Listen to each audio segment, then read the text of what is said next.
శ్రీ గురుభ్యో నమ. హరి ఓం. ప్రజాభ్యో యోగక్షేమ. చాలామంది ఆడపిల్లలు కూడా ఖచ్చితంగా మన హిందూ సాంప్రదాయం ప్రకారము పూలు పెట్టుకోవడం జరుగుతూ ఉంటుంది.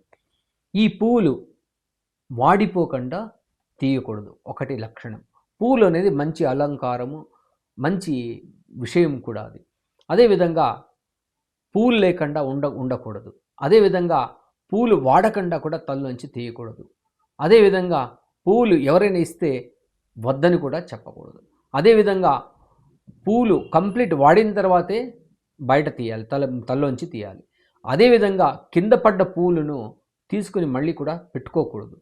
ఇది చాలామంది చేస్తూ ఉంటారు. అలా చేయకూడదు అన్నమాట. అది ఇలా చేస్తూ ఉంటే మీకు చాలా సుమంగళిగా ఉండడానికి, అదేవిధంగా మీ యొక్క శ్రేయస్సు, మీ కుటుంబ శ్రేయస్సు కూడా బాగుంటుందని తెలియజేస్తూ సర్వే జనా సుఖినో భవంతు, సన్మంగళాని భవంతు.